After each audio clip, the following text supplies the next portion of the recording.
เล็บการធ្វើស្អីเล็บឲ្យនរណាមើលកុំតែខ្លួនធ្វើស្អីក៏មិនបាច់ធ្វើដែរហេតុអីក៏បងចេះបែបនេះមនុស្សស្រីតែក្រៅត្រូវការតែខ្លួនស្អាតបងចង់ជាម្ចាស់អីមែនអូនេះបងខុសហ៎ហ៎តែឲ្យខុសខ្ញុំខឹងបងសុំទោសក៏មិនចាំបាច់អញ្ចឹងចាអធិស្ឋានខ្ញុំផងអធិស្ឋានក៏មិនចាំបាច់អញ្ចឹងខ្ញុំលាហើយក៏មិនចាំបាច់និយាយដែរនេះឯងគិតថាប្រពន្ធរបស់ឯងស្អាតណាស់ទើយចូលគុកណែយើងមិនមែនឈ្មោះចូលគុកទេចំគុកខ្ញុំប្រាប់លោកណាមនុស្សស្រីមិនមែនតតែមានរូបសម្រស់ស្រស់ស្អាតបានមនុស្សប្រុសចង់បាននោះទេពេលខ្លះនាងជាមនុស្សមានសមត្ថភាពមានលុយរាប់$10,000មិនខ្វះទេពួកឆ្កែដែលអង្គាមឆ្អឹងនោះ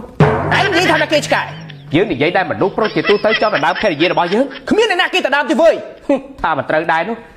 លុយបាំងមុខទៅហើយណែ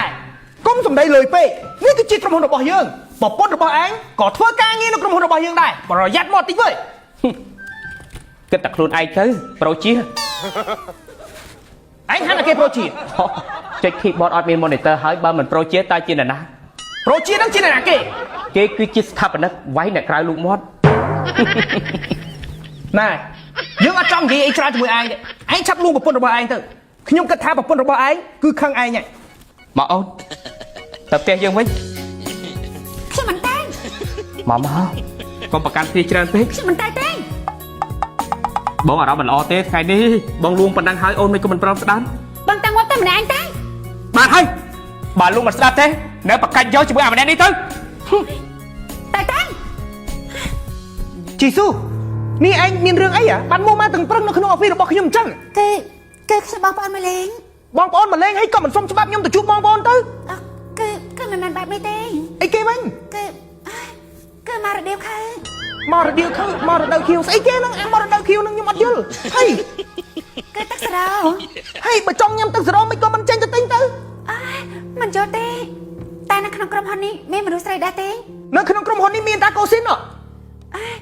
ខ្ញុំត្រូវការនំប៉័ងល្មមគួតមិនចេះម្ដងត្រូវការនំប៉័ងម្ដងបងប្អូនមកលេងម្ដងមករដៀវខៅអីណាអត់យល់កូស៊ីនចាឯងមាននំប៉័ងទេអូបើចង់ញ៉ាំនំប៉័ងមែនខ្ញុំកំងឲ្យមានរសជាតិសាច់ជ្រូកហើយត្រីខយកមួយណាហើយឯងជាមនុស្សស្រីដែរហេតុអីក៏មិនយល់